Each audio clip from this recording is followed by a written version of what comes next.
Treasure in the dirt. Treasure in the dirt. Today, as I was spending time with the Lord, the phrase popped up in my spirit. And this came about as I was inquiring about a particular situation that I have been experiencing, and the frustration has been going on for a while.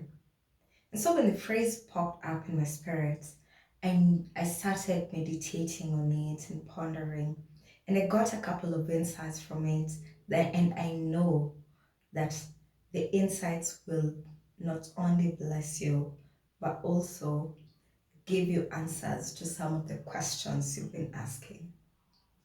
Hi there, welcome to my channel. My name is Mercy and thank you for stopping by. If you're new here, our channel's focus is on surrender. It's for those that God has called to embark on a journey they never envisioned for themselves. A journey of surrender. If this sounds like you, then consider liking, subscribing, sharing, and clicking on the notification button so you can be notified whenever we upload new episodes. And without further ado, let's dive right into the topic of today. You see, when it have you had moments where doubt and fear seem to overwhelm you, especially as it pertains to a promise that the Lord made you? Has your environment and surrounding made it impossible for that dream to come to pass, and so you're questioning the validity of the promise?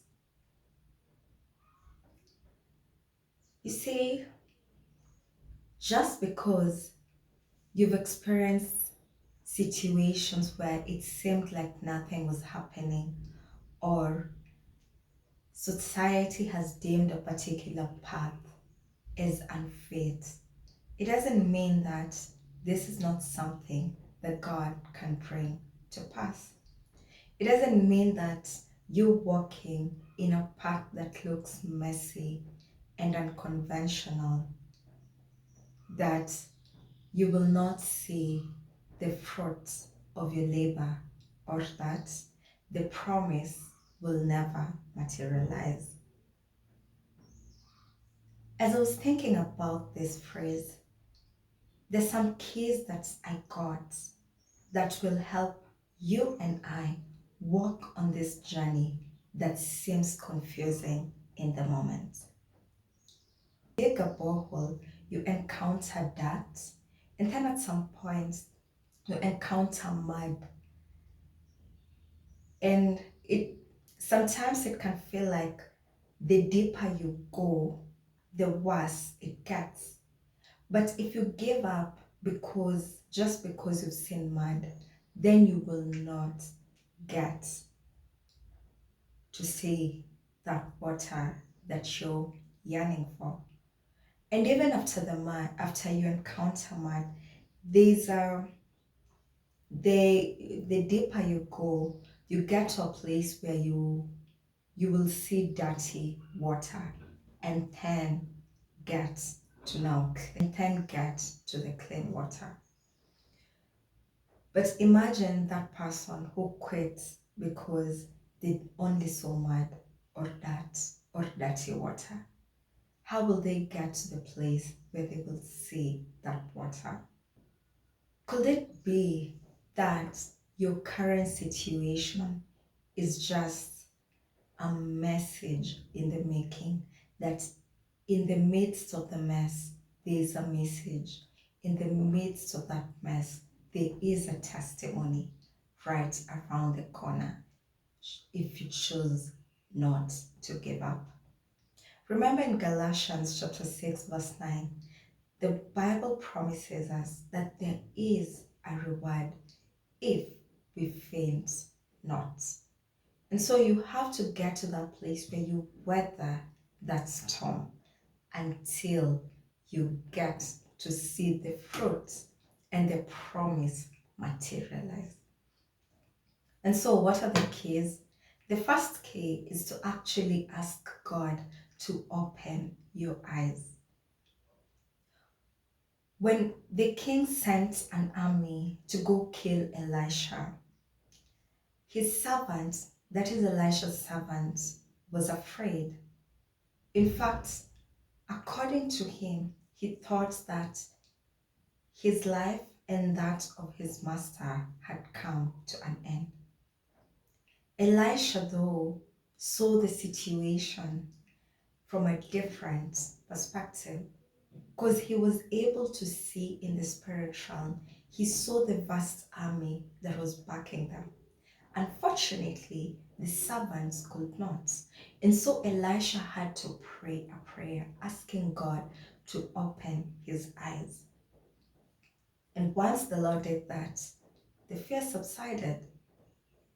So if you are in the season where, in that season of confusion, asking God to open your eyes will help you persevere and go through this process so that you can get the promise.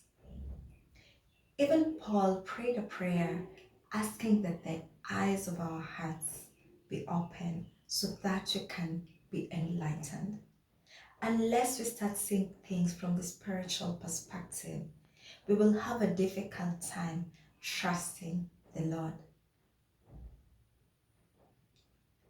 And it's not like God doesn't want to reveal his promises to us or open our eyes or show us things from his perspective.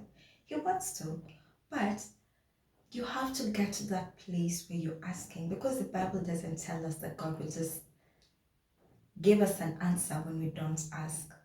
The Bible mandates us to ask, and it's from our asking that we get an answer. So, have you asked God to open your eyes?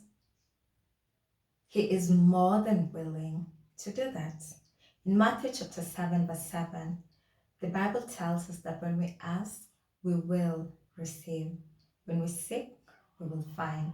And when we knock, the door will be opened. So ask. As you ask God to open your eyes, ask him to also give you the spirit of discernment so that you can be able to perceive situations as he sees them from his perspective and not from the world's perspective. Society will follow a particular path because based on past experiences, it has proven to work.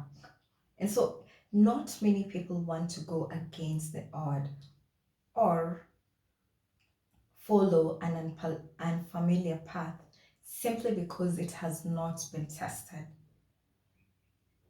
But do you really need for there to be a proven success record before you can undertake something that the Lord has asked you to?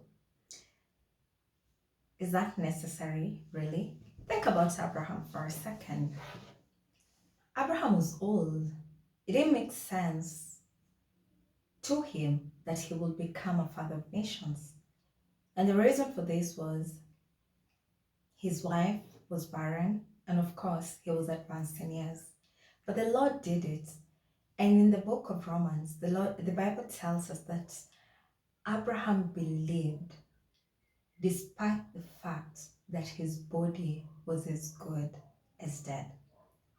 Why? He was able to discern the fact that he was able to discern God's ability and capability, and recognize that it did not matter that he and Sarah will conceive despite the odds. And as you're asking for discernment, ask God for the ability to discern the times and seasons. He gave the sons of Issachar the ability to discern the times and seasons. That means if he could do it for them, he is able to do it for you too. You can ask God to tell you the season you're in. Like yes, he has given you the promise, but is it for today? In the season you're in, how are you supposed to position yourself? Are you supposed to war and to wage war concerning that promise? Or are you in a season where you're supposed to be still and see the power of God um, manifesting in situation? What particular season are you in? Ask the Holy Spirit to reveal that to you, as that will help you. Because you might actually be thinking that the promise is supposed to materialize now, when God has set it up in such a way that it will materialize 5 years from now, 7 years from now, or maybe even 10 years from now. Regardless of the situation, ask God to tell you your season. Again, ask and you shall receive. Seek and you will find. Knock and the door will be opened unto you. If you keep on asking, you are guaranteed an answer. However, if you quit, the answer might not come. It might, because again, there's the aspect of God's mercy, but the guarantee of you receiving an answer is you asking and not relenting. The second key I have for you is you should expect opposition. I want you to remember this. The Bible tells us the kingdom of God suffers violence, and the violent take it by force. This is a battle for kingdoms. There's no single time the devil will ever want God's agenda to materialize. And we see this since the Garden of Eden. The devil will always fight God's plan. So you expecting warfare will position you in such a way that you will no longer have the victim mentality, but you will recognize that you are already victorious, that God has given you the victory, and now it's for you to walk in it, for you to take it. After all, if we're using violence, then it means that we are warring until we see the manifestation of the same. Think about Elijah for a second. The Lord had already promised Elijah that the drought will come to an end. I believe it's in 2 Kings chapter 17 or 1 Kings chapter 17, one of the two. And although God had already spoken that word, Elijah still had to travail and bring it forth. The same applies to you. Just because God has given you a promise doesn't mean that you are exempted from travailing. There's a part for you to play, and that part involves you travailing so you can see that promise come to pass, materialize, and you walk in your promised land. Again, expecting warfare will also shift your mindset. The third key I have for you is ask God for a word. You see, in Genesis chapter 12, the Lord promised Abraham that he would make him a father of nations. But even after that, he would appear to him from time to time to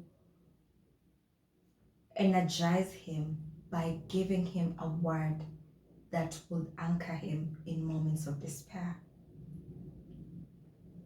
To the point that I believe it's in Genesis chapter 18, when he gave him a new name, he promised him that the son that will come will be birthed through Sarah.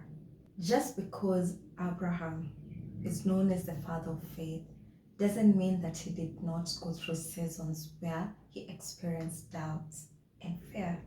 We see the same in Gideon's life in the book of Judges, when the Lord gave him the opportunity to actually overhear a conversation amongst the Midianites, where one of them made it clear to the rest that Gideon would win. That gave him the confidence to lead the army, and that's how the Israelites were delivered from a 7-year period of oppression. Ask God for a word. And if you're doubting, you can ask him for another word. You can ask him to shift your perspective, give you something that you can hold on to. We know that his love for us is unconditional, number one. And number two, his desire to see us win is greater than our own desire to win. And because of that, we have the guarantee that he will partner with us however he sees fit to ensure that we're able to cultivate the faith we need to birth the promise. So today I want to encourage you not to grow weary, not to doubt, not to give up before you see the promise materialize. I want to encourage you to hold on, because God is faithful to complete that which he started. And just because there's doubt right now doesn't mean you will not get the treasure from that doubt. Your patience, your resilience, and having that staying power are what you need to get to your promised land. What word spoke to you today? Leave a comment below and tell me if this blessed you. You can even tell me more keys that maybe the Lord has been speaking to you about. I'm looking forward to reading your comments. And until next time, I want you to remember that God can be trusted. Goodbye.